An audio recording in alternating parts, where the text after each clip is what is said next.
Johnston is our manager, but that's right. Financial person, and we have somebody to hold it with.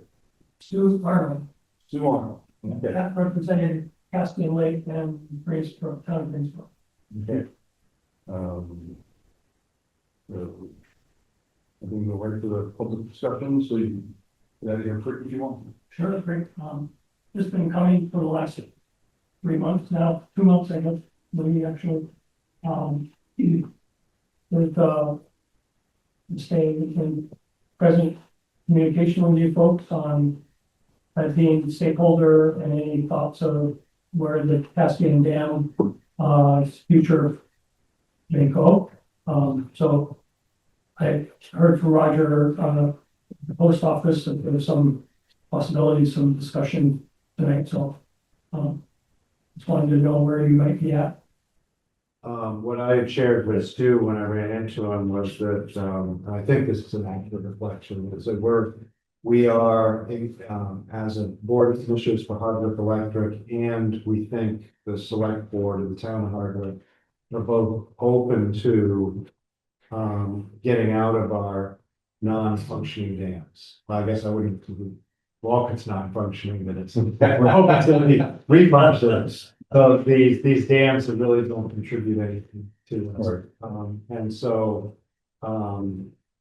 the comment I made, which I hope wasn't overstepping, was that if Stu and the group in Greensboro can be ready and be a really effective counterparty to the negotiation and the discussion and getting it done, that might help them get higher up on the list. That we're open and we're interested if they want to, if they want to distinguish themselves by saying we're ready to talk, that we might be ready as well. That's right. So it's. And all I would add is, there's some legal strategy things we need to work out here and in cooperation with the town. And those pieces, before we're in a position to really engage, will be an executive session type of dialogues, and in fact, one of them will be, the beginning of that will be tonight. So that, real estate strategy requires that you not do that in open session. Yeah. So you don't disadvantage yourself. So, but that's the intention, is to talk. It's one of the items, the real estate item cause for the executive session listed is to really talk about the strategy around these dams. Great. So we don't have a lot public to say tonight, but we'll be working on that. I did have a brief conversation with the town manager today about this as well, so I'm up to speed as well on that. So In that mind, what you just said, I just wanted to share with you that 2 months ago, a little less than that, I presented to Greensboro. So up till now, I knew I had the Greensboro Association's sort of blessing to communicate and all that, being the lake protection chair, the Lakes and Environmental Stewardship Committee. And I would bring anything to that board if, that we were going to use some of their monies to support this. So we presented an open discussion to the select board, and that was in the September 24th meeting that the select board had, and they'll be meeting next week. So they do that. There are 2 meetings now, and then the first one in the middle is early, is more all their stuff they got to do, and then the second meeting of the month, which will be next Wednesday, where they talk about new things. And so I talked to them, and I just wanted to share with you just what they said back to me, that we had basically, when we chatted about where the lake level was and all this other stuff, and where dams, what the dam's condition is, and the fact that we've been listening here and offered to be stakeholders in any decisions you guys do. They said, I think, should we have a task force or a committee, to sort of separate entity? I mean, having set up a committee for this. I think we're going to ask for that this coming Wednesday, a week from tomorrow. And they said that McNeil said the new committee and charter needs to be created. McNeil's our perhaps association will begin the process. So they've said, go, and all right, to work with you guys on the beginnings of anything. So they just some paragraphs, whether it's committee or task force. So, and this would be to answer questions of maximum transparency. Would there be a selling of the dam to Greensboro? What's the burden on taxpayers? The things that might small, we talked about the other night, was to determine a path forward to achieve this, as, easy as we can make it. We're two friendly towns. We just passed 2-1, to have 5-year relief on tax, for the beach. So it's a relationship that we share with the beach community, and very, very, very open that we want to continue. We would see if we were to take ownership of that property, we kind of don't see any changes other than repair or replacement of the dam.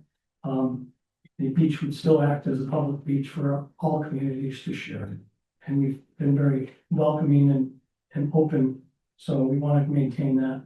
So there's no private thinking development in a way that's town only, so far. So, I think one thing that I'd love to ask about is what are some of the liability costs, insurance? If we could gather some of that information soon, because people immediately say, what's this gonna cost us? This is whatever. So we just want to be able to be as transparent in the process and open.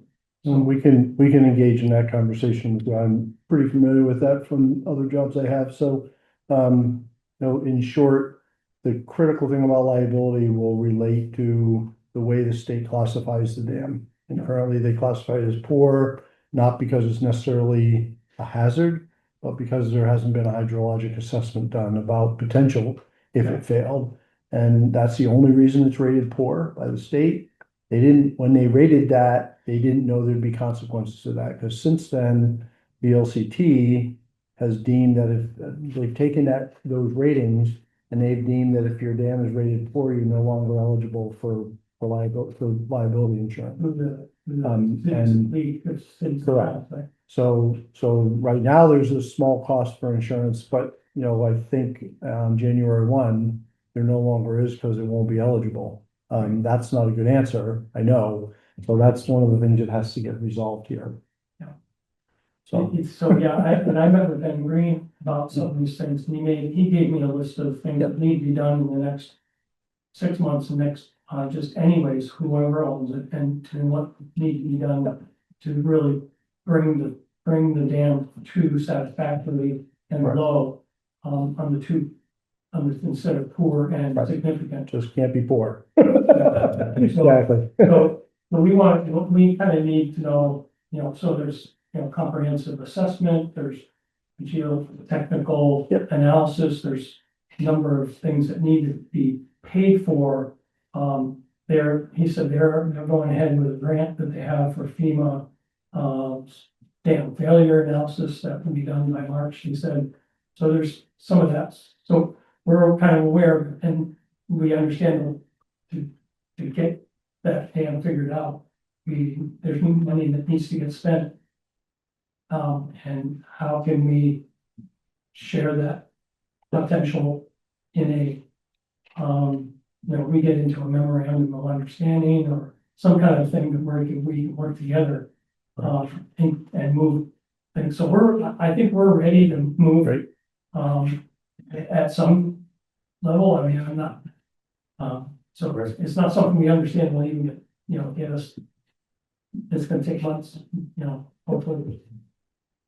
Yeah, the key thing here is, and I know there've been discussions, but the town and the electric commission have to get in lockstep on the strategy. Make sure both sides know what the end looks like that's satisfactory to both parties, and then the steps from here to there. So, And this is a huge Yeah. step on our end, it would be a huge acceptance of expenses, Yep. liability, and things like that. They leave it and then how is the town Correct. gonna want to take this on? Yep. The Greensboro Association is hopeful that they can minimize some of the financial impact of it. The town still doesn't have to participate. Exactly. And you said someone told you there was FEMA money to evaluate the dam? So there's Ben Green, the dam safety engineer, said there's already a grant from FEMA to pay for Some of these. a dam failure analysis and all the core dams are all, he said there's some 50 dams or something that have this will be done by March. So it doesn't sound like anything we need to do, but it'll be something that will help. That takes care of the dam failure analysis. There still then has to be the hydrologic analysis if they don't have money for it. Yeah. I was on a summer study committee for dam safety for the legislature that Ben was the chair of this summer, talking about all these issues, so I'm pretty up to speed on that. Yeah. So I called them today again, but just to say that we moved up the ratchet up to speed here a little bit, and maybe we could get him back to possible Harbor. I'm sure we can. See what some of these things are, to lay out a path of success. The other thing he'll be looking for, and it's a less complicated one than larger dams and generating dams, but they'll be looking for an emergency ops plan, you know, if it ended up with Greensboro. That's another thing that they want for all these dams, and the state's developed a shortened version of what FERC requires of big dams. So they actually have a template for how you do them pretty easily, so that, you know, if there's a problem with it, your firefighters and your police and everybody else knows exactly what to do and which houses to go check and all those sort of things. So they've got a template for that as well. That's been developed recently. Well, again, thank you all for Thank you, that's great. for myself right now, Chris Steele, some people might know Chris, John Spicer, that, I probably made most, Paul Verrier was here a few other times. He was in Montpelier, he'd probably be participating Great. the next level, and so we're looking for a non-link person to join this committee as well. So it's not, doesn't feel like it's a lake centric, decision making. We want it to be a town. So we may add a couple of townspeople that aren't lake people to represent this as well. Great. Thank you. All right. Thank you for that. Thanks. So. I Do I see have- that HCTV is not here, or we. She's recorded. Yep. But I just want to ask, anything that between now and Wednesday, 8 days from now, that I should or shouldn't say to the select board? I don't think so. I think it's what we've talked about tonight's fine. I don't think we'll have updates, because after we talk tonight, we have to coordinate with the town, and I'm expecting the next step, after tonight is that we'll ask for some sort of, probably a special meeting with the select board to, a joint meeting to engage in this topic among others. So at least that's what Opie and I talked about today. So, but we'll talk more about that later. So I think what we'll do is maybe define our task force or committee Great. and be ready to talk on their behalf. Good. Great. Thanks. Good to see you again. Thanks. Don't forget your coat. Yeah. You'll miss it if it rains. Yeah. Thanks. Yeah. You might have, modifications to the agenda. Yeah, I had the one I shared with Yeah, you. so if the financial services, we're gonna add, a renewal of the line of credit. Right. for the Beth financial sent that report. around to you all today. I think you all got that. Yeah. Yeah, perfect. Thank you. That, agenda is approved. 5 minutes of the meeting. Anybody have any comments on the 5 minutes? Or jump off the comments, all right. No, I'll move to approve the minutes ready to do them separately or can I do it? You do it all together. I move to approve the minutes of the meeting on October 8th and October 21st. Second. All in favor? Um, People are coming up with that, okay. HEB bank account check signers. So we need to take off me and Sarah and add Scott. Are you sure you want, can we take you off on an effective date? She won't be here. You're not gonna be here anyway. But you can't e-sign, well, or I don't think it's necessary. Okay. Because where I had usually been signing, he's gonna sign now. And if we need the second signature for over 5,000, we'll call one of y'all, like we've been doing. He knows everybody. Thank you. Thank you. All efforts have failed. Sorry. Hate to admit failure, right? When you got two cute little grandsons. It wasn't for lack of effort. No, trust me, Somebody like snow. no. Thank you all very much. I appreciate all your support. I really, really do. So make a motion to, Make a motion that we remove, Sarah and you from the check signers and we authorize, Scott to be added as an additional check signer. For you. Second. right now. Discussion, all in favor? Please be aware that it will be an e-signature document that you will be getting. So this will not, even though y'all have made the motion, it will not be effective until they get all the signatures back. Which bank does it? Union Bank.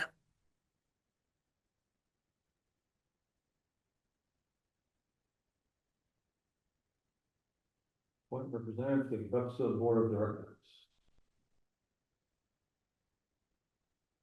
I assume there's only one person who can do that, representative. Okay, Scott, I get, it can be. anybody else want to be on the Bucksville Board of Directors? I already go. There you go.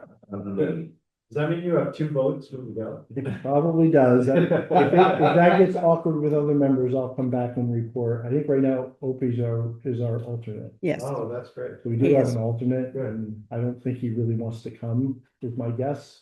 But if Yeah, I keep trying. if it gets uncomfortable for other members to say, well, how does one person have 2 votes? And Yeah. we'll revisit, but for now, I think it's fine. I did ask if it would violate their bylaws and it does not. Right. Because really you're voting Hardwick. Correct. Really voting for I each. should Stephen, I we could- could have a different. Yeah. I could vote yes on one and no on one, you know, in that case, so. I move a motion that we appoint Scott as the representative of the Bucksville Board of Directors for the wonderful. Second. All in favor? No discussion, passed. And auditor. Right. So it's sent y'all all the gory details, if you want to call them gory, probably not too interesting to except Roger and me. But of the ones I looked at are the ones we got bids from. There was a couple more that I asked for bids and they didn't offer it. Witham was one I found. We use NRECA, National Rural Electric, for a lot of our benefits, and they have a list of auditors that they like. Witham was from their list. They are out of Boston. Baker Tilly, they're out of Boston as well. That's one that Sarah had recommended because they were associated with NEPA. I don't have a yay or nay either way about Baker Tilly. Barry Dunn is one that they actually put in a bid for VEPSA. They did not get the bid, but Grace Sawyer at VEPSA has worked with Barry Dunn before, and she had good things to say about them. And they're in New Hampshire. Their representative, they've got representatives all up and down the East Coast, but they do have an office in Manchester.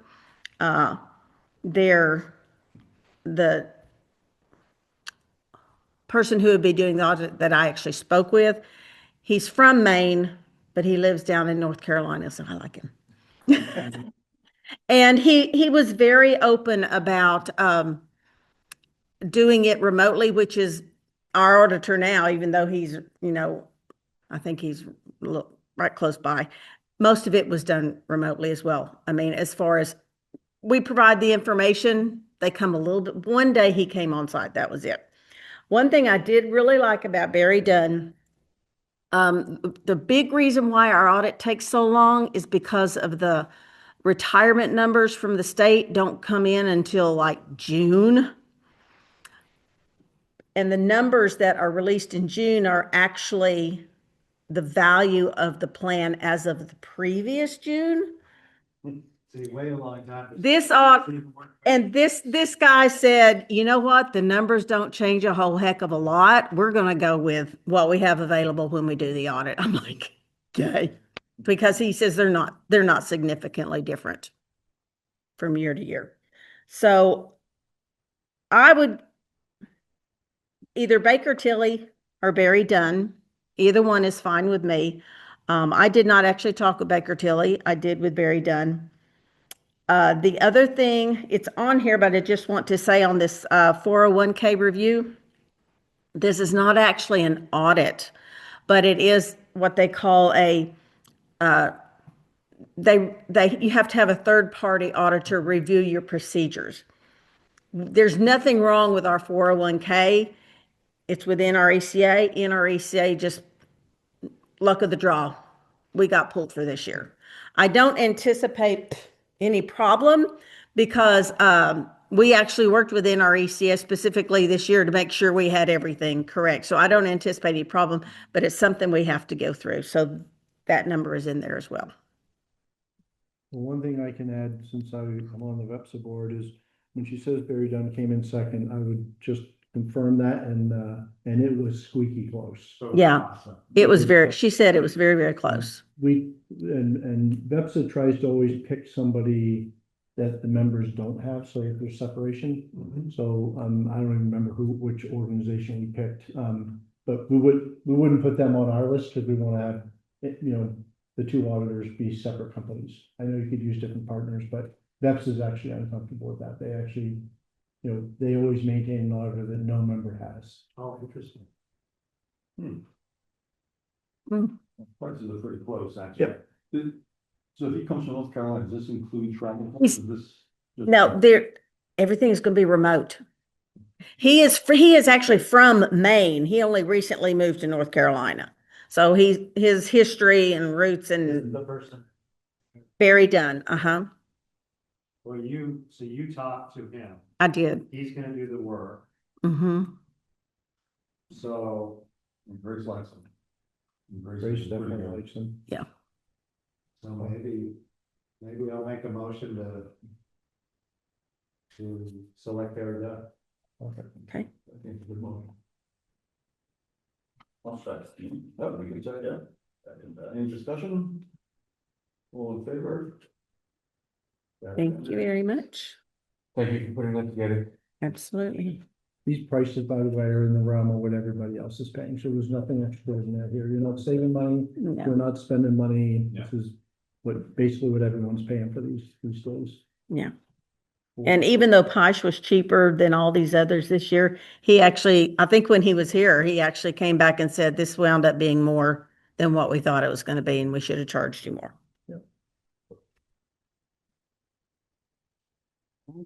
So services contract, I think this is about. Yeah, so, we'll be talking in a little bit here about, plans for hiring, but, we're clearly gonna have a gap, once, Beth steps away after January 2nd. So she's offered to enter into a services contract with us to help basically keep our books, keep the invoice, the income statement and the balance sheet and and we'll be working to reassign other stuff and talk about that later. So I certainly think that this is a good thing for us to do, and she can manage this within her other retirement revenue streams in a way that works for her.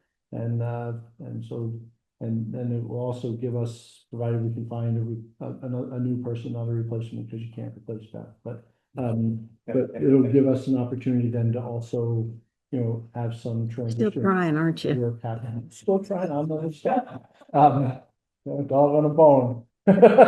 So it'll give, provided we find somebody before the end of June, there'll be a chance for them to talk and have conversations as well, which will be helpful. So, so this is, I think this is in the best interest of Hardwick Electric. So do we need a proposal? There's a motion right on the piece of paper. I think you circled the bottom, somebody needs to say that. You can say it however you want. Say it however you want.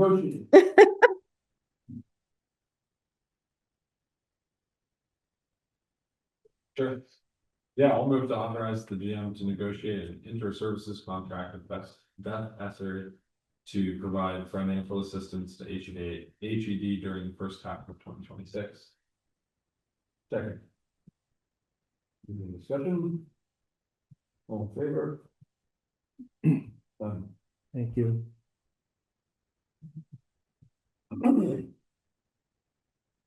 Initial report. Actually, the current expense note, I know that's what you call it. I call it credit.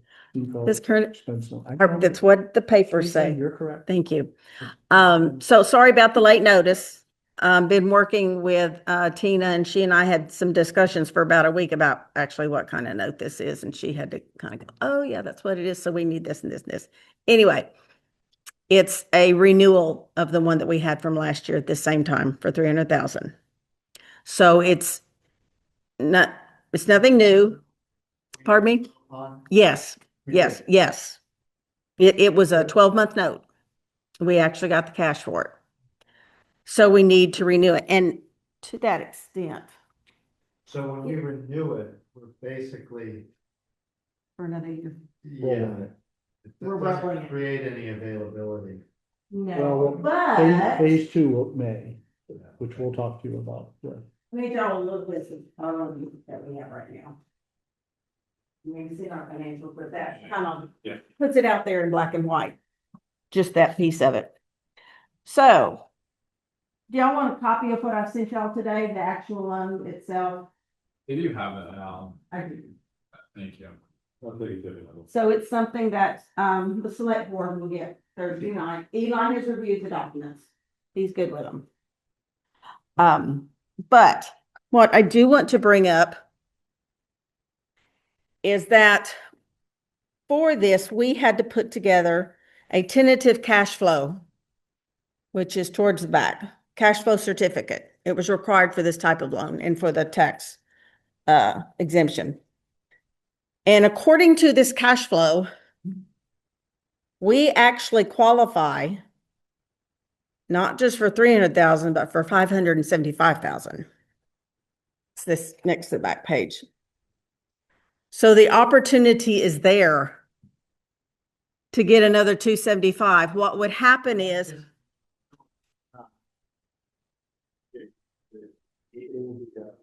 actually it would be, this is something different from the line of credit. This is an actual new note for 575 or however much you want up to 575. It would be a new note. It would replace this one. So what we're thinking about, because of the timing and that the select board and you didn't have a lot of time. Yeah. So what we came tonight for is just a straight renewal of 300,000. And then, we can, at your next meeting, if we want to think about, bumping this up to 575, we can bring it back. Problem is the current note expires before the next meeting. Yes. So we have to at least renew. So tonight, all we're asking to do is a straight renewal. Renew. Next meeting, we'll bring the 575. Consider. What if we decided tonight we should go higher potentially? I don't know that the select board would take it up.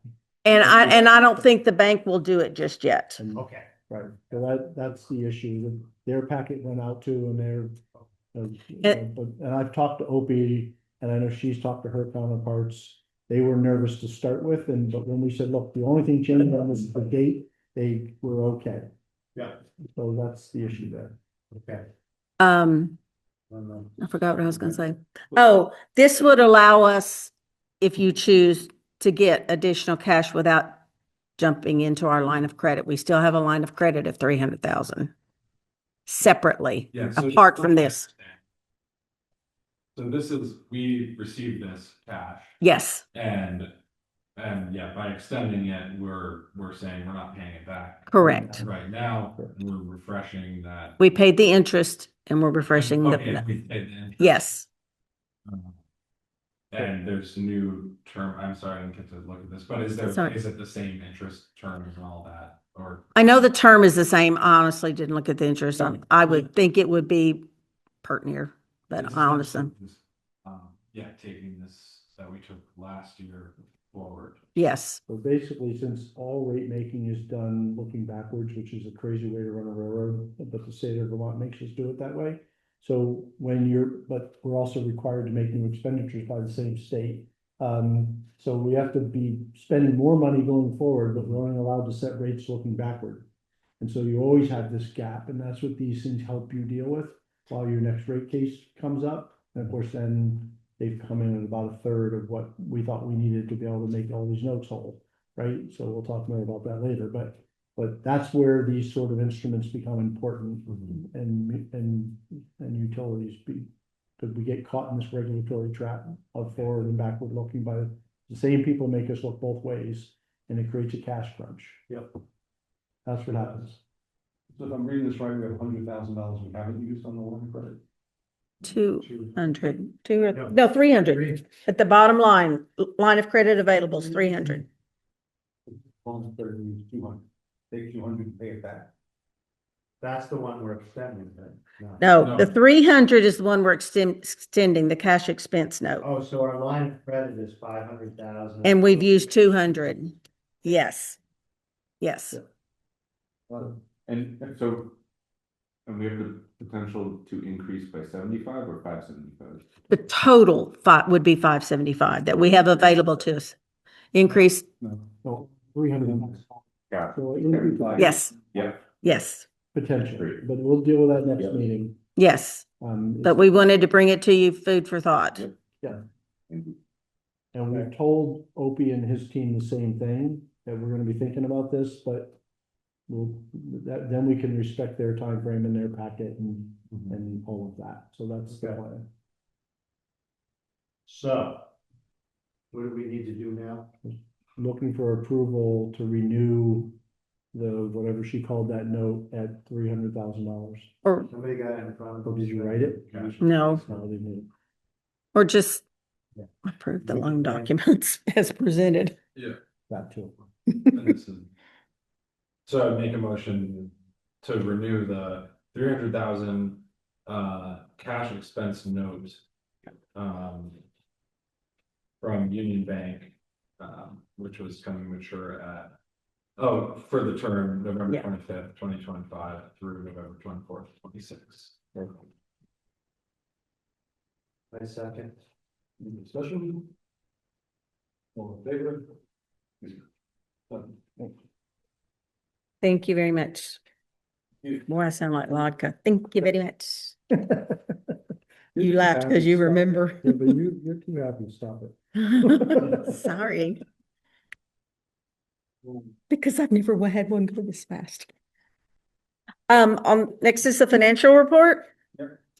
So the main thing I wanted to, I'm sure y'all have questions, but one thing I do want to bring up is on the cash flow. I did add sections down here to say this is for September. This little section is the anticipated cash flow for October. And then I have the anticipated cash flow for November, these two little boxes down at the bottom. Yeah. So those sections are new and then Take us through it, because it says. okay. Month one or. So I labeled it month one because in my spreadsheet, I didn't have to change the label every month, but I can do that. October. So we're looking at September financials. So month one in the future is October. Month two would be November. And I already know that the month one, which is October, cash on hand at the end, that is the actual cash we had at the end of October. Yeah. And the Nope. reason that it's getting better at the end of November, is it just the odd timing, the way the months fall with respect to? It could be, I'm trying to. I think we may have had a loan, I know we had a loan payment in October that may have affected it. And also October is actual. This is November. The best I can do is look at what we budgeted and then include these anomalies out here. Yeah. So it's a best guess. The biggest anomaly is the tree trimming, which I've got it out there. In addition to those numbers for October, November, in December, there's another 39,000, and that should finish out the contract with Asplin for the Craftsbury circuit. November? No, December will finish it out. December's not on here, and December, there's another 39,000, and that will finish out the contract. Thank you. Yep. And as a quick reminder, we put in place provisionally the rate increase. mhm.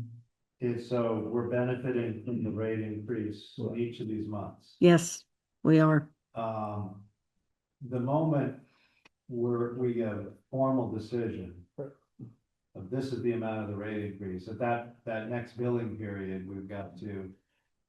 We have to begin the. We have to refund it. Credit and or refunds for people Yeah. that have left the So system. for starters, our cash flow is gonna be worse because we're gonna be billing at a lower rate. Yep. So, And we may, And on then- the cash flow projection, we probably won't wait till it's in place to do that. Beth and I have even talked about, I think we'll have a pretty good idea of how it's gonna turn out by the end of the year. Because I expect that the next thing that will happen is we'll have some discussions through VEPSA with the department. Yeah. And if we in the department land at a number, Yeah. a negotiated number, that almost always happens. Yeah. And so why, if we're projecting cash flow, we can adjust that based on how big the bill credits are gonna be and all that. Yeah.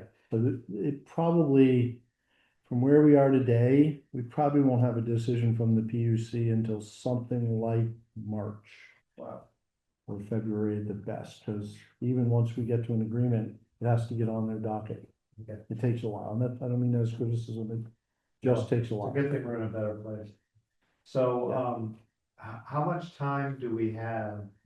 What's the maximum amount of time we could take to refund the overbill? It's defined, it's not a lot of time. I don't know. I think we have one or two billing cycles, I don't remember, for the bill credits. For the refunds, you have a little more time for people that have moved out of the system, because you gotta find people. And we also will have to figure out what policy. But there wouldn't be that many refunds. Right. We want 90. There's not that It many. won't be a lot, but some people move out and we're supposed to chase them and. But the problem is that credit. So what we need to do is, and I'm sure you're probably way down the field on this, but. Make some assumptions, if the rate we get is this, Yeah. how much are we gonna owe in this Mhm. month? And that's gonna be a whopper. Yes. That's why Beth and I, if we have information from the DPS prior to the end of the year, we talked about wanting to deal with all those in the year ends. Yeah, So that, I'm confused, but it sounds like we are not going to owe a lot, we're just gonna be collecting at a much lower. we'll owe a the lot refund. on the bill credits, Credit. not the On the refunds. credits. But won't those credits just be going against our It current? will, but it'll replace that level of revenue Right. for that month. So Yeah. for that month, we're gonna collect less it's gonna just. than our. Yeah. Collectors. than our Yes. expenses, Not that, You know, Yep. so. got it. And we started billing at the higher rate in August. August. correct? Okay. So there's potential for like the difference, It'd if be half a it's year. 10% difference for 6 months. Yeah. And then and we'll owe those credits in 1 month, one billing Correct. cycle. Or maybe two. Typically, when you apply the credit, you're supposed to apply the whole credit. Just apply the whole credit, you can't. Not the refunds, they just recognize it may take you a while to find people. I don't think they're gonna be The much. credit be. Or you one just bill. apply it, yep. Yes. Okay, so that we have to really, So we'll have that one makes month. me, of that's those. the only time I've ever been happy with the snail's pace. But we really need to plan for it, because we may have to borrow a huge chunk of money to get Yep. through that month. Well, the other piece of analysis we'll have to do is, which Beth and I have talked about, and I've already talked to Vepsa about, is, depending on where we land with the department and what that recommendation is since they're clearly not going to allow us to meet the cash flow needs that we have to run this business, how quickly will we have to talk about a rate increase? Yeah, and then don't you have the opportunity to do 2% without?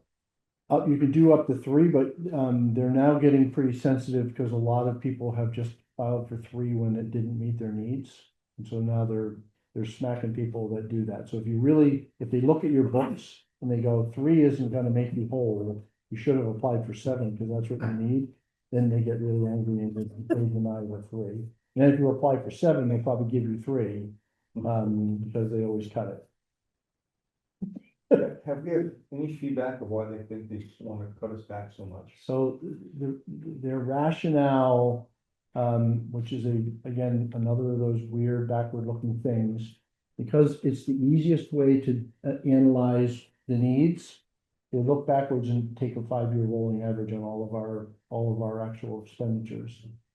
So one, that to me doesn't. Is that a new practice? Because when we did our rate case, why wouldn't we do the rate case the way they want us to do the rate case? So VEPSA does, but they make adjustments based on things like 2 of those years are COVID years with artificially low expenditures in every part of society. And so part of what we're now gonna argue is that if they have to do rolling averages, they should be doing a 3-year rolling average. yeah.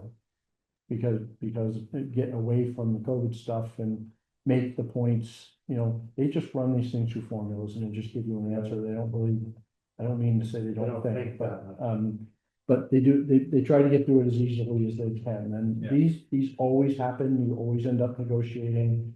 What's different here, and we still have to have these conversations. VEPS is getting these dialogues scheduled, is none of the rate cases since the rate cases of about 2.5 years ago that Morrisville and Hardwick put in, where we both got just chopped similar to this. Yeah. Every rate case since then, they always cut something, but it's been like 1%. And that's not just with communities, that's with everybody. It's been much more consistent, and so all of a sudden Hardwick is an outlier again with this very large deduction. And that's the other thing that the VEPSA folks are trying to talk to them about, like, what's going on here? Like, because the same people in VEPSA put this rate case together. Rate cases, yeah. And they put all the ones together that only got cut like 0.75%, over the past 2 years. So they're trying to understand what else went on here. Yeah. And maybe we'll find something, maybe we won't. I'm reasonably confident it will come out higher than the first number we've heard, because usually when you sit and talk with these things, you get it up. We won't get it back anywhere near the original filing, because people also do dig in at some level on this stuff. It's human nature, right? So, so then we'll see where it lands. So, but again, these back and forths don't take forever. That's why I have some confidence that Beth and I can talk before the end of the year and land where we think we want to project that these things will come out. Can we bill based on that projection? Like if you find that. We have to bill until the PUC's decision. So we Yeah, actually have so to roll up the Yeah. the credits. Yeah. We have to keep expanding them Yeah, once we file. yeah, so we have to bill at the higher rate. We have to. No matter what. We've asked that, Morrisville's asked that before and we got smacked down pretty hard. Okay. And for my context, the last time, it sounds like we got a significant reduction, or are we talking about the current rate case that's filed, or I is think it? you had one rate case in between the one I was speaking about that was 2.5, 3 years ago. Okay, They got cut a lot. I think there was another one in the middle that you did very well on. They basically Okay. accepted most of it. But it was under the 3%. Yeah. how frequent is common to file these rate cases? This is just back. It's been really irregular. There was a period of time when most of the munis, because natural gas prices were pretty low from like 2010 till COVID, Okay, where most munis didn't file for that whole period of time. Okay, 10 years. Yeah. Longer than that. Yeah, and But now I think most people, because transmission's going consistently up, power supply is going consistently up. Three. Most people are filing at least every couple of years. I know in Morrisville, we're planning, our strategy is gonna be, once we get to a place where we're confident we can do it, we plan to use that 3% thing every year and Okay. just make sure we don't get behind. Yeah. Because people are, the view there, and we need to have that conversation here for that sort of strategy, is that people will accept a 2 or 3% increase every year, a lot better than they'll accept the 14% Yeah. all at once after 4 years, right? Yeah. Yeah. And again, I think that's just human nature, so that's at least the strategy we're trending on down in Morrisville, but Yeah. we can have that strategy conversation another time. But I think it's also uncommon for Hardwick Electric customers to see that, because between 2009 and 2023, we Yeah. did not have a rate increase at all. And the same was true in Morrisville and most of the munis. Yeah, It was so like- they're, so it was we're like used 13, to, 14 years. yeah, but this And is, then everybody waited too long because of Yeah. COVID, because the state didn't really want us to file. yeah, So that's how we got in this problem where we were all looking at 15%. yeah, Because by the time we probably should have all filed in like 2020, 2021. yeah, And then COVID hit and we all were like, crap, the state doesn't want us to file. So we piled up losses like, for Yeah. a couple of years, and then all of a sudden we're all looking at 13, 14, 16%. Yeah. You know, because of that, which was still 1% a year, yeah, which is actually how I sold it, you know, Yeah. to the west. And actually sold it pretty effectively that way, but So do we need to review our borrowing capacity to cover this? Yeah. that's partly why we're talking about that 575 next time Yep. instead of 3. 'cause And then we have the line of credit then that available line of too. Credit, because that will give us that buffer, you know, will Yeah. be enough. We've not, until we know the numbers, we don't know enough to do that calculation. But I suspect that will give us enough headroom, at Yeah. least for now. But we gotta actually do that.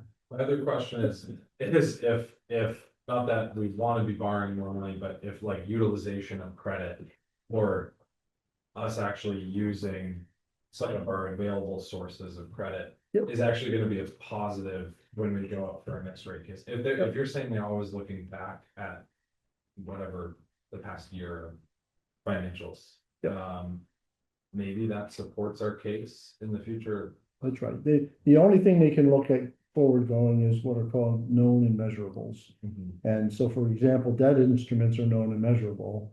We have a schedule that we have to pay by. So if we, which I know you've been doing some of here, most of the munis believed in pay-as-you-go with capital projects for a really long time, rather than burden future generations with debt. The state hates that and wants people to take debt. And so so if we basically put capital projects and vehicle equipment on notes, that's a known measurable, we can immediately get rate recovery for that. Okay. In addition to the backward looking stuff, that's the only difference. Like, you have a So- union contract, that increase can be in a rate case. Because it's known and measurable, it's not a contract, right? Yes. Yeah, I'd argue that other things are known and measurable too. Yeah, but they I wouldn't guess they agree. don't agree. Yeah. So the amount of the credit.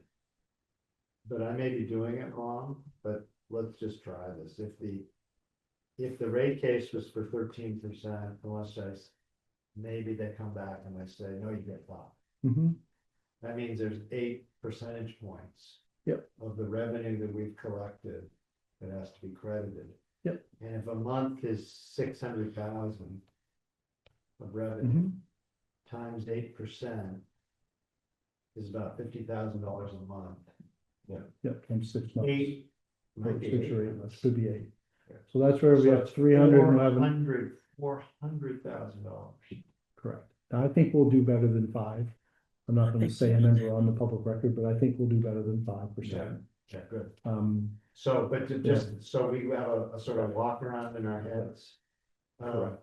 You know, we could be looking at. It's gonna be a few $100,000. And that's where I say then we have to start talking about rate cases, because 3% doesn't get you that amount of money. So, if it did turn out as you said, and a lot of people like, have had these sort of experiences over time, and You know, so the state plays tough guy and cuts it way down, and then like a month later, the same utility files for it all over again. They have a little bit newer numbers, so they have a little more, their rolling averages, dates change, and some of their known measurables change. And they end up getting the same thing they requested, but they have to spend all the money to go through the process twice. Which doesn't make a lot of sense, but that's the So, way it works. I have a sheet that tracks actually by month, how much and who all gets what. And based on if we've been billing it, the hopeful 13.24, let's just say out of the blue, they came back with 8%. As through bills through October, through the end of October, we would have to refund $160,000. But keep in mind, we're still billing it. Yeah. And we That's will- if they decide. I just picked a number. Yeah. So, And I would argue personally, we need to. 3 months. Be capable of covering a lower percentage. So that's, in my scenario, I was saying 8 months, you did 3 months. so it's almost triple, so still on the 500,000. 6,000%, 30% below what we asked for. Yeah. Plus the 6,000. And we're coming up in the winter months when we're gonna be billing more. 12,000. 3% take that. That's the walk around. That's good for us to just have in our heads, so No, that's right. we've got a proportionality around this big. A good round number is $500,000 is what you could be looking at. Yeah, so bad. Yeah, Now we take right. that into our, what borrowing we do. Right. And you have 300 available, that's where that 275 extra that we were talking about. You know, at least, that means cash is squeaky tight, but you're at least solved. But next year, you know, the inflation we have. Next year, what's our cash burn gonna be, you know? Correct. There's those issues. There's also, we're not talking about the cyclical nature of some of our costs. So we sell a lot more power in the winter time, and power tends to be more expensive. What ends up happening is every utility ends up usually falling a bit behind on paying their power supply bill to VEPSA. Because, you know, the costs start getting out of balance. And then we all catch up over the course of the summer because things modulate the other way. And I don't know that that's the experience here, but almost all the munis have that experience that, because we don't have a straight line budget. Our expenses and revenues don't work on a month-to-month straight line. They're They're seasonally. they're seasonally variable, and there's always a lagging effect because we don't bill, you know, we're a Oh, month out to right. bill and we collect, so Right. there's this lag that just catches you. Yes. So we all end up in a deficit in the first half of the year. You're talking cash. Yeah, and we spend the rest of the year catching up and paying VEPSA off for the power supply, and again, I don't know if that's been your problem here, but everybody else has that problem. Well, the good news is, the good news is the end of October, we're at 185, Mhm. and we have availability. Correct. We have the 300 availability, so. Yep. That's not, you know, that's not bad. And then if November really does get better the way Beth has modeled here. Mhm. Yes, from a best practice operational standpoint, are we okay with this? Decent probability, this level of exposure that would bring us close to zero, is that acceptable? What do you mean?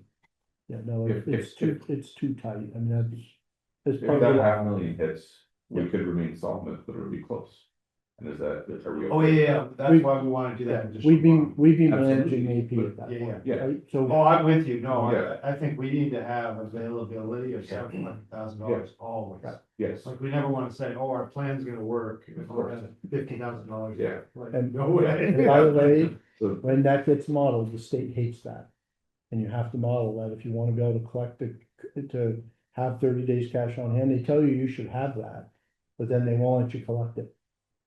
mm, So they agree it's the best practice to have cash Yeah. flow to pay AP with. Yeah. But then they won't let you put it in rates and collect it. Well, you know, the only other option is to keep on borrowing. I hate it. I think. Me too. I think it's just wrong, you know, it's pushing a problem for future people. My view has been that, you know, most of the munis at least, and I suspect you're the same historically, we budget close to a similar amount year to year for capital type projects, improve a transmission line or whatever. Used to be, we got kind of wacky. Yep, but then there are always the extraordinary things. So my view has always been that routine 150, 200,000 a year of normal capital. And in a perfect world, you pay as you go on that, Yeah. because you're doing it every year. And those extraordinary things like the bucket truck that's on the agenda. Yeah, We those do, things should be. you do fun. those every 5 or Yeah. 7 or 10 years, those you finance, because, that's fair to all the ratepayers, or will help pay for it that way. That's my view. The state does not agree with that view. As a reminder, you probably have this lodge, but it predated your involvement. We did have the proceeds from the settlement on the embezzlement. Yep. A few years Yeah. ago. Yep. They gave us a chunk of cash. Yep. And we used that, we devoured that for capital projects. Yep. We had not something from an embezzlement, but we had something from a sale of a property in Morrisville in 2002. And the trustees have been fastidious not to use it. Wow, good for them, good discipline. So it sits there. And you get away with that on rate case? It's the term of our use for it has helped been our friend. Which I'll share with you sometime. Yeah. I like that, that's kind of like a rainy day fund. Yeah. So, Unfortunately, we did. So Scott mentioned the bucket truck. The bucket truck delivery was supposed to be this month, so we had been looking at financing. You had told us last month. We have not done that because the bucket truck's not gonna be delivered at the earliest, the end of December. Yeah. So we've got another month that we've got like 4 quotes. We've got like 4 quotes that we're looking at. What kind 3. of interest rate? So far the best one is 4%. And how much of it will they cover? The full cost? Yes. Well, shoot, that's great. Yeah. Well, so far the the best interest rate is with a bank that we've been doing business with for a while. But the last time we went to them with a loan, the documents they gave us were not appropriate. And then they didn't want to pursue it beyond that. I'm seeing the So, utility model. so now I've started like 2 months ahead of time saying, okay, this is what we went through last time. Can we get the right documents? Because your interest rate is really good, but we've got to have the right documents. I'm sorry, quick aside, we're current with, or that's the payments. BEPSA, we are a little bit behind. However, I've talked with their accountant and what I'm trying to do, and I've talked with Scott as well. We are further along than where we were, absolutely. I'm trying to catch up by making weekly payments, whereas we had not been making weekly payments. It was just like maybe every other week. So if I keep making weekly payments for the same amount, it'll eventually, it will catch up. Hopefully my goal is by the end of the year, we'll be totally caught up. That's my goal. Why? Managing cash. We've got the line of credit we could dip into, but if we don't have to, and it's technically it's interest-free money that we have, and VEPS is okay with it. They know that we're catching up. Having been through some really tough financial situations recently, that's what I call your supplier or your vendor financing capacity. And if you tap into it before you tap into your real lending, it's not there for you. If you blow through your borrowing capacity, then your last resort can be, hey, VEPSA, we're gonna not pay you in a few weeks. If you've already stretched them out, you're eating into it. So it's real capacity. But it's only real if you're caught up in your current. I also see it as similar to what Scott was saying, that in the wintertime, when the bills are higher, you kind of get a little bit behind, but then when it's summer, well, You don't pay. It's just. but it's late. correct. You're just behind. It's We pay them every month, we just are paying them We're not fully paying. You don't fully pay them for the whole month. That's been our practice. Oh, not us historically. That's kind of what I've been using to get caught up. The lag between Mm-mm. when you take the power, get it out to your households, they gobble, they use it up, And when you get paid for it. then you read the meters, Yeah. then you send out the bills, then you collect the money. In effect- There's always a in lag effect, time. it's sort of the That's same- what, that's. In what I effect, thought- it's sort of the that's same lag. thing. So we're not talking about getting, 60 or 70 days out. Right. It is in that 30, 45 days to 45 actually see the days. cash show up. Yeah, it's- That's the sort of lag we're talking about. Yeah, Yeah, it's maybe more, it's So the definitely more math for certain. that.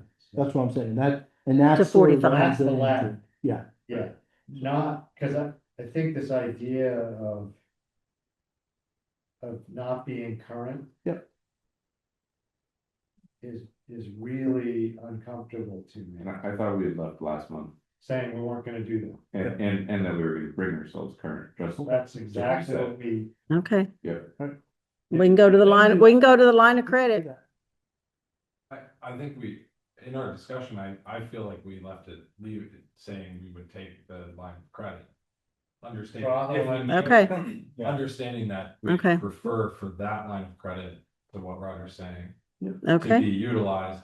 I'm also wondering now, again, with future rate cases and stuff, does the sort of VIPSA payment credit line get captured in the no, rate cases?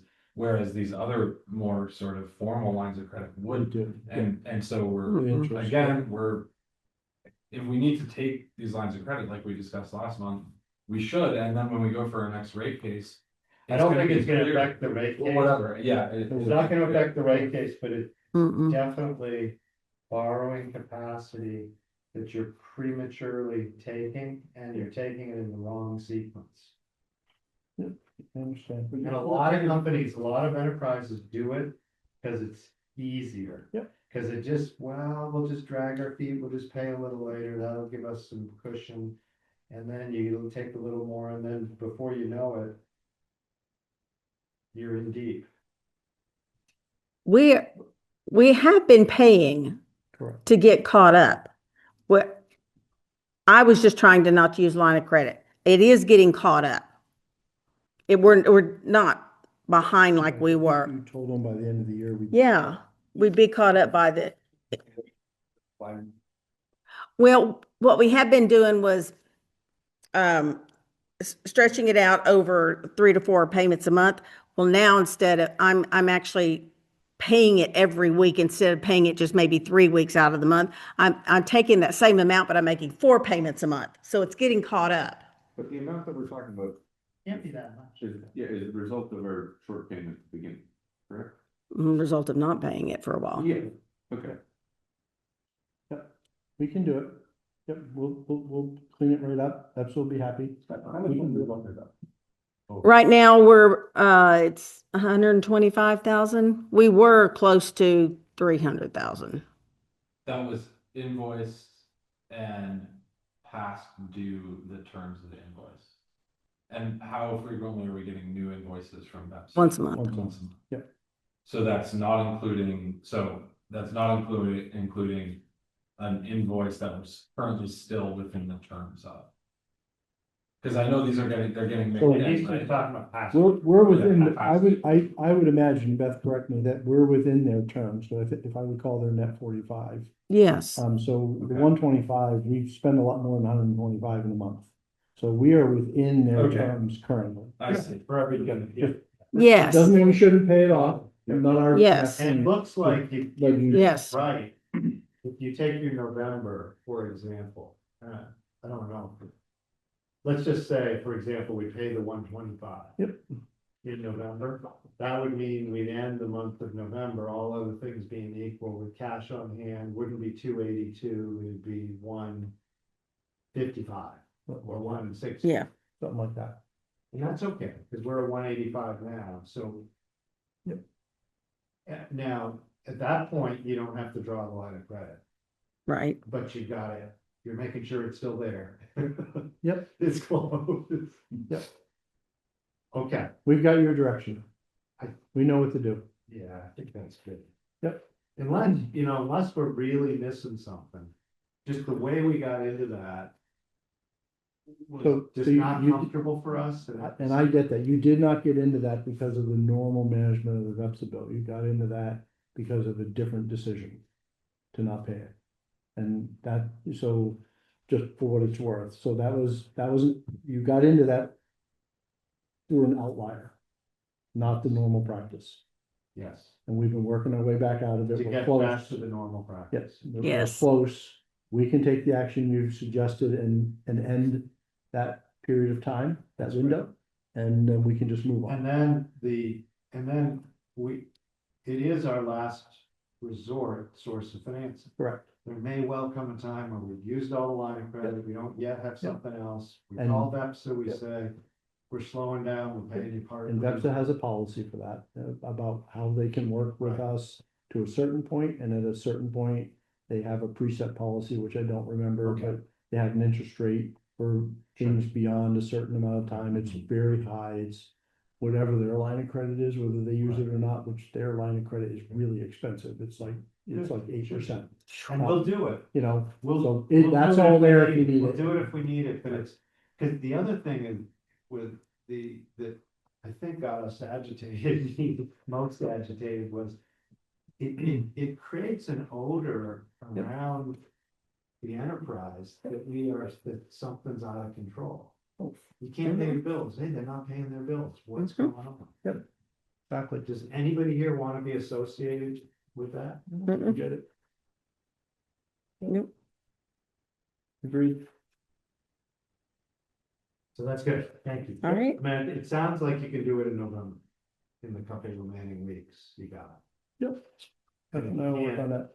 it. And you could take a look at how it is coming together. Thank you.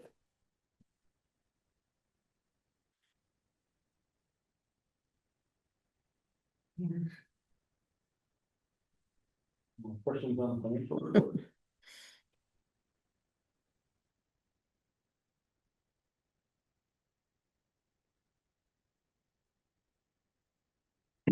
Your turn. Please, give me it over.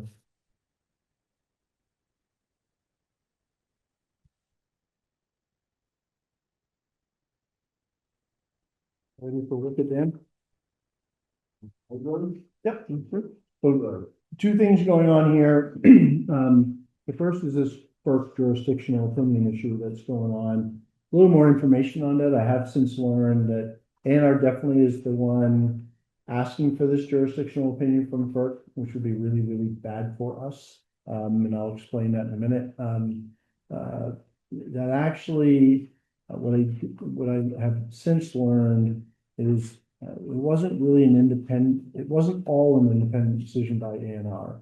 Apparently, the legislation that moved jurisdiction of certain dams from the PUC to ANR actually asked for that evaluation to make sure that there weren't any that should be.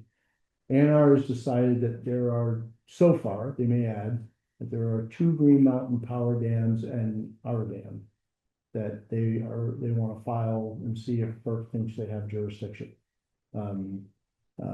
So since we got this notice in early October, and we were given a November 21st filing deadline, and we had done nothing with it, that I can find anywhere. We didn't hire an attorney, or because FERC is a specialization. So I have retained the attorney, who represents, a FERC attorney down in DC that represents Swanton and Enosburg and Morrisville in FERC matters. So the guy's name is Paul Nolan. So he's going to first ask for an extension and blame it on the management transition. And so we can at least first do that. In the meantime, I've got a dialogue started with Ben Green at ANR to better understand why they decided to pick a dam that's not even operating, and has been looked at many times in the past for various issues. And in fact, I think at one point even was under FERC jurisdiction, and FERC decided it didn't need to be. So why are we doing this? So the reason to be concerned about this, and the reason I did check with the chair before I did it, but the reason I jumped right on this is if it was found that we require FERC jurisdiction and we therefore had to get a FERC license, I would estimate for you that that would cost something between $1 million and $1.5 million just to pay for it.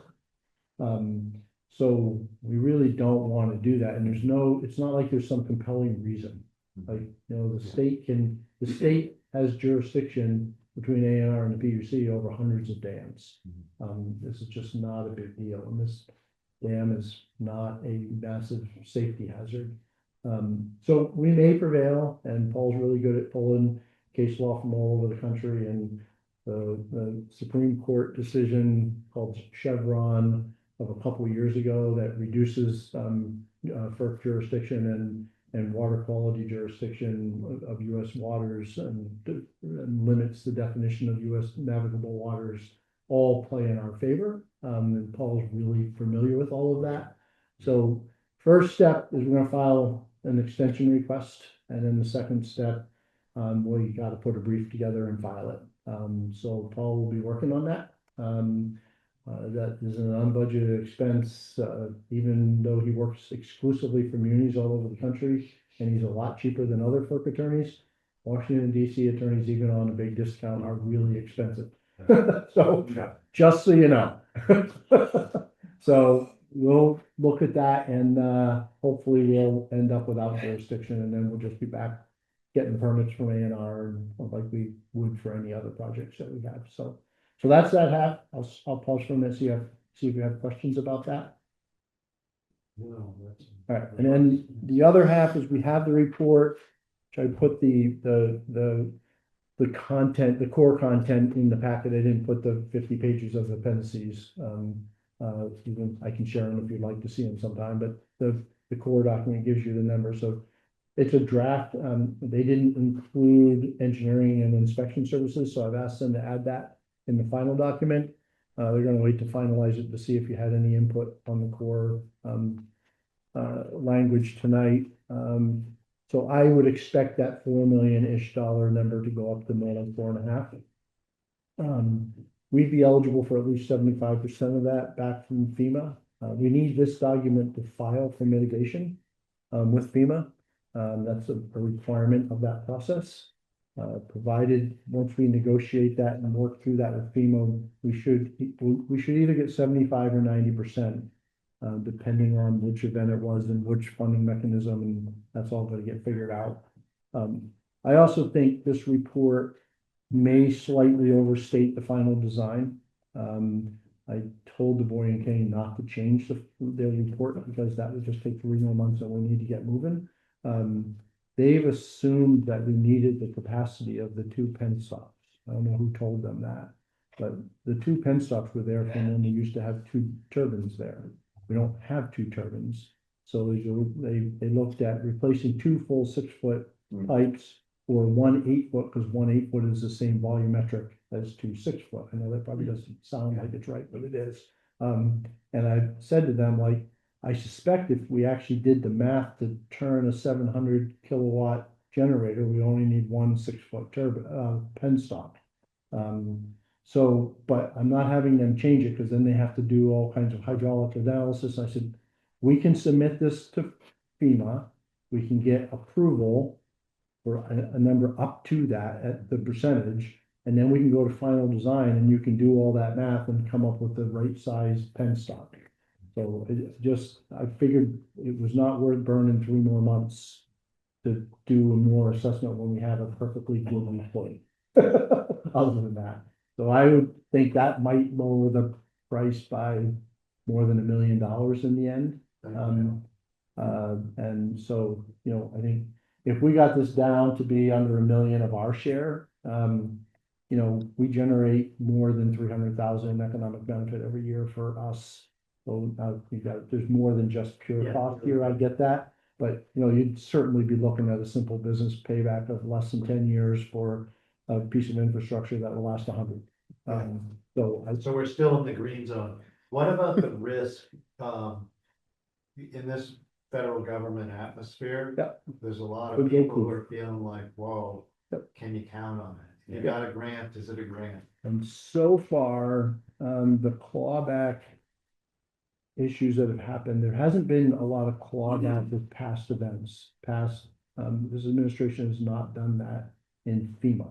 They've denied a lot of new events, Yeah. but they've not reached back. So, Okay. so far, you know, the Okay. best thinking. So is that you'll be it feels tuned safe. in, you'll be Yeah. listening to that. Yeah. Cause at our moment of decision, Correct, we really need to be able to handicap the probability of. correct.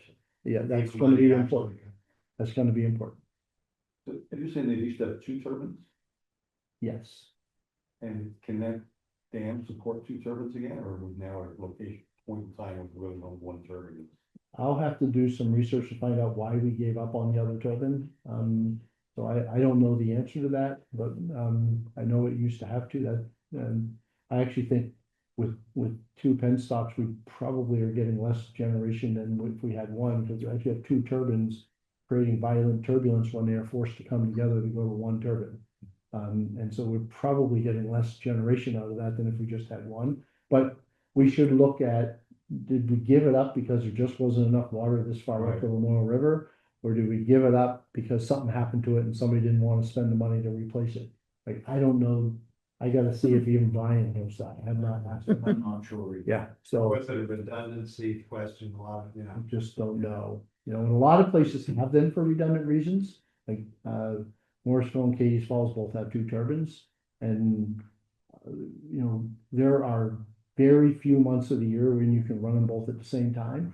But what they're really great for is when you have a breakdown, you go flip the other one on and you're not losing all your revenue. But at the price of turbines today, Of course. if you're just maintaining two of them, it's one thing. Once you let it go, and now you gotta go pay for a brand new turbine. Yeah. I don't know if the economics would ever make sense for that. I can do the math. There's $1 million for this part, how much we spend to date? Getting to where we are. I don't know. You wanna know what the sunk cost? Yeah. So I You know, don't we Or- spent over 100,000 repairing the turbine itself due to the flood damage. Oh, it's more than that. It's more than that, but I know it's of that nature. This contract with D&K was entered after I was gone again. So I don't know what the contract with D&K is valued at. Do you? I have a question about your question. When you say how much have we spent, are you talking about just this penstock issue? No, the whole, that first war. The day, yeah. The day of Flood flood. that put in so far, plus another $1 million. We can get you that answer. I don't know if she has it right now, but we can get that. I will get it for you within the next Yeah. 15 minutes. Yeah. That. Well, by the way, we haven't gotten reimbursed for even the recovery part on the turbines. That's right. Because the way the FEMA process works is when you ask for mitigation, you have to reach a certain milestone on mitigation before they'll release the recovery funds. So part of our cash flow issue, in addition to everything else, is that the number she's gonna tell you, we're eligible to get something like, but I don't know if it's 75 or 90, depends on which event it was. We're eligible to get that back, you know, that percentage of what we've already spent back. And we've already paid for that. And we've already paid that Yeah. out, so that's just lost cash. So I'm sure she's booked that as a future receivable, somewhere, but that just is on the balance sheet, that doesn't help our cash position, right? So, and I've been told that once we have this report, this is again why I said don't change the report. Once we have this report and FERC accepts it, their process allows us to ask them to process payment for recovery. We can Okay, so that's our, get that cash. okay, great. I was wondering what our threshold for that. That's what I've been told. They won't tell us that. Our FEMA experts, One day. yeah, our FEMA experts, we have a company that all they do is negotiate on behalf of people like us with FEMA. And I asked them, you know, if there's a way to get that cash, and they said, oh, yes, they won't tell you, but once you have that report and you submit it and they accept it, we can ask them to initiate their policy. They won't tell us they have one, but if we know about it, they'll then enact it. The generator and Yeah. turbine, the generator and turbine, 370,000. Just the electrical, the protection and control systems was another 345,000. There are probably So is that 600, almost 700? Well, plus there was site work and. Yeah. So Really. maybe a Um, million and, you know, Easy. something other than 25% of that, that's all cash we put out. But when that comes back in, That'll back help. to our cash dialogue, we'll be in a much better place. Yeah. And none of that's in the rate case because we don't have the cash, we report on the cash, right? So when, if we fast forward and implement all of this work. Yep. When the next flood occurs, are we back to square one, or is the work done in such a way that? So the point here is, included in this report are a few things. I don't know where the decision was made. When I was last year, we were talking about putting a flood door on the generator building to keep the water out. And they pivoted for some reason. I know why. Now they want to put a flood wall around the turbine itself, which is fine. I know they told me it was because the building couldn't hold up the door. Well, there were several things that originally Mike had wanted to put in place. One was the door. Yep. And when it was the floodplain manager for the state got involved and she says, oh, we got to do all this other stuff. And then it kind of got rolled back. Okay. No, we got to have a study to do all this Yeah. stuff. So that's where Yeah. we started. So, We kind of had to backtrack. so this study includes a flood wall around the turbine itself. So the building would flood, but the turbine couldn't.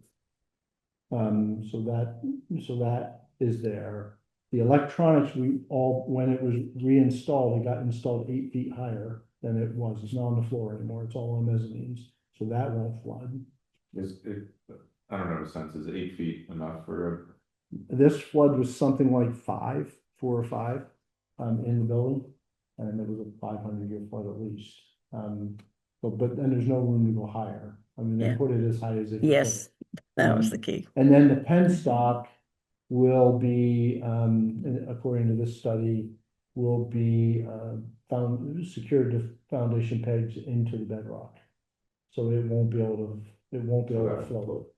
So they're gonna strap it and Yeah. anchor it. Strap it and anchor it, and even then, like this one, the only reason this thing floated, is because we've been rebuilding the generator.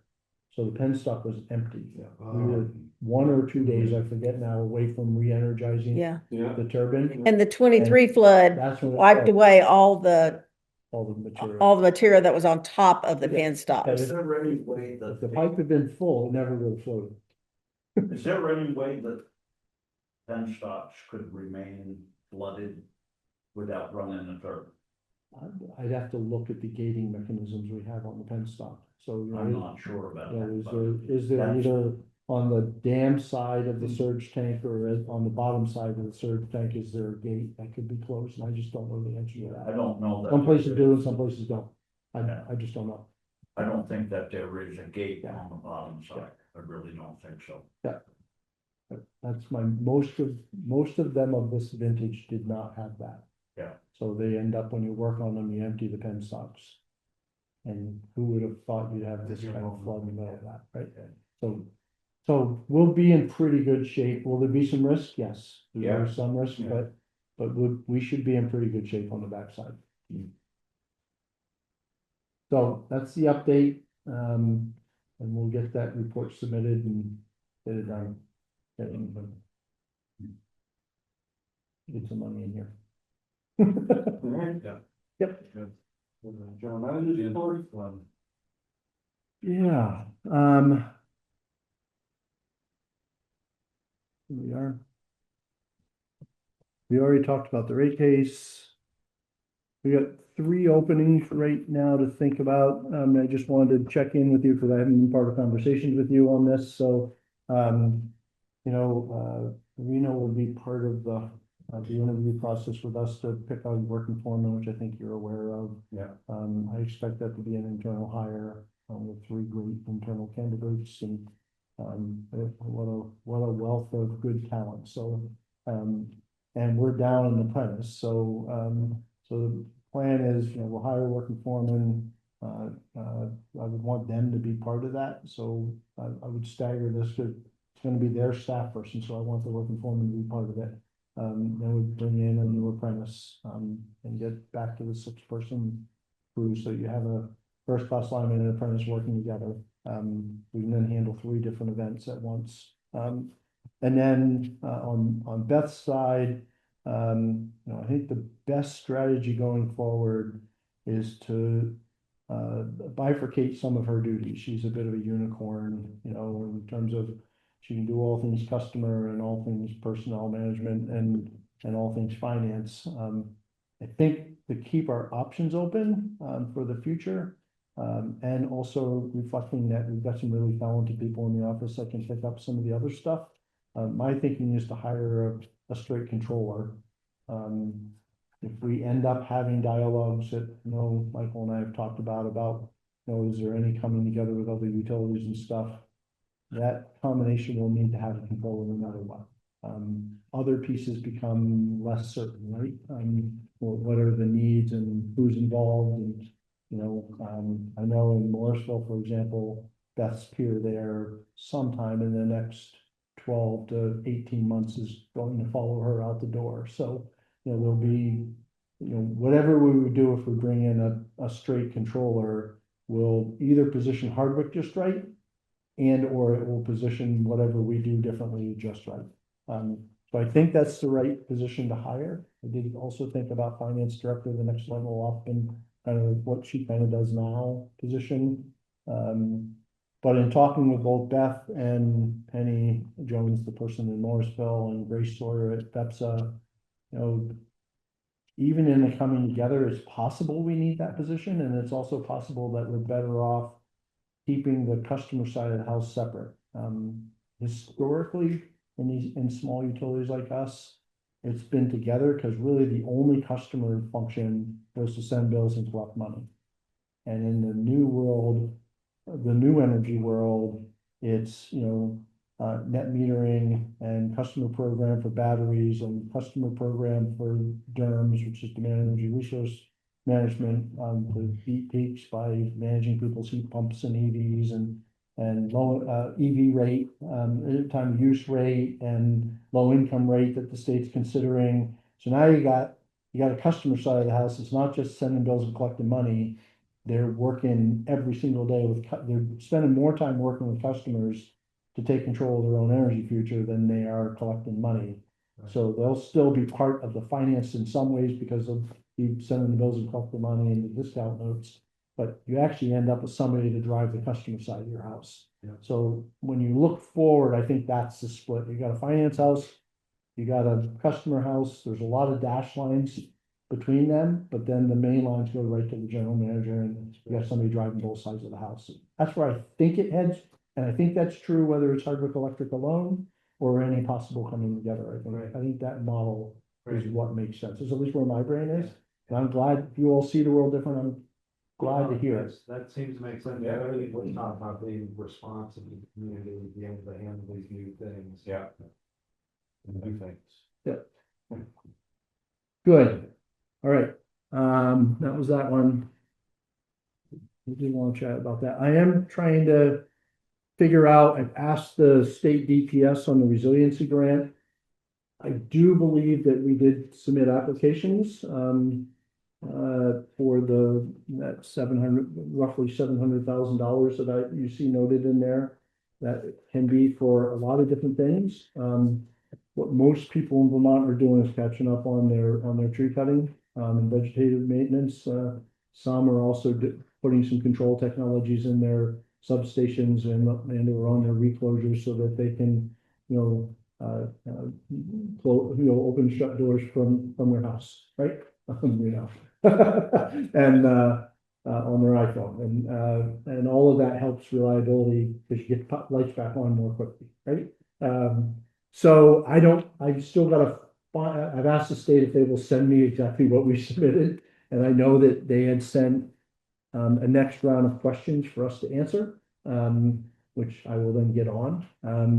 And they are actually at a point where they're actually making final approvals and starting to do contracts. So that's where we are in Morrisville with this. So we're a little bit behind, but at least we're in the game. So the game changed. This was supposed to be 75-25 money. It seems like it's now 50-50 because everybody in the world wants to take a slice. So it would mean we'd be doing a $700,000 project. we'd have to put 350 in and we'd get 350. So, it's a commitment we'd have to put in next year's budget. But it seems to me that, if there's an opportunity to bring $350,000 in, we'll do some catch up.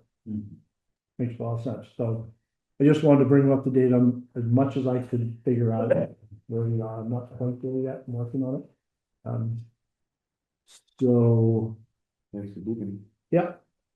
And then we've already talked about cash reporting, and Beth and I will be working on that and some other financial metrics here in the coming months. Get you more of a financial dashboard, if you will, what we're thinking about there. And when consolidated, I'm sure that previous management talked to you about the fact they haven't really been paying for troop trimming. It's not just here, but all meetings except Morrisville, because in Morrisville we have a different deal with them. We don't co-own poles, we each own our own, so it's really clear who's supposed to maintain. There's a couple. And have they been maintaining theirs? Yep. We have a good relationship there. It actually works really well, but we're the only ones that own poles that way. Everybody else co-owns and the challenge is that we have these really old contracts. So the history I can share with you, because I don't know what was shared with you, is that all these contracts, long before Consolidated existed, like 5 corporate entities ago, were created in the 70s and 80s mostly. I know that either Beth or Karen sent me a copy. I haven't even read it yet, but I've seen enough of these around other VEPSA members that I have a general idea what I'm going to find. And so they were all negotiated. They tend to say in this case, the contracts have very specific approval processes. They're very tightly worded. So you have to get a certain level of person to sign off before you do the cutting in order to get reimbursed.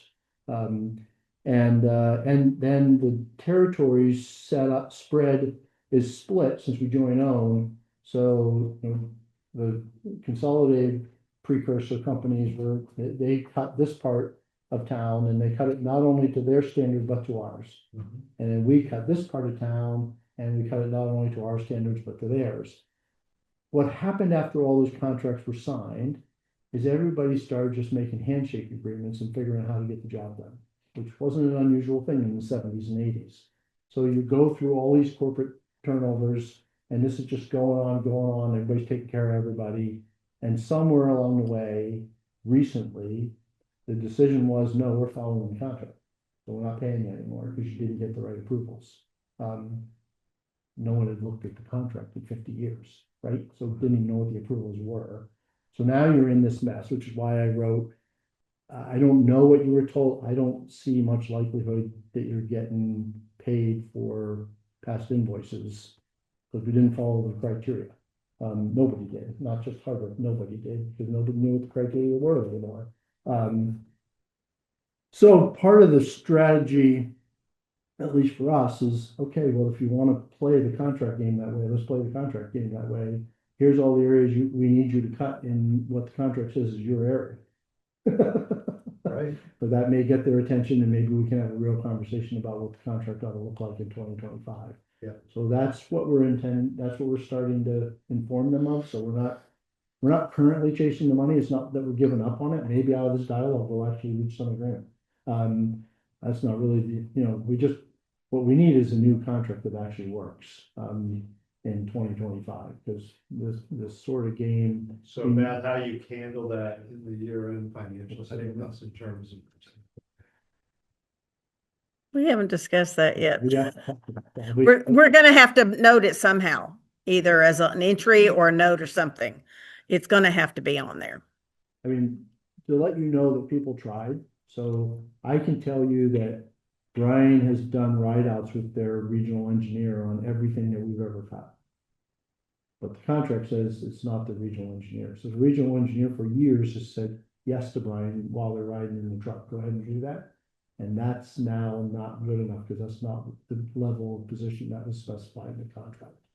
So just to give you a sense, like it wasn't anyone here did anything wrong per se. They were following the very long practices, not the contract. Yeah. And neither side was following the contract. Is there an opportunity for VIPSA to go to bat for the members?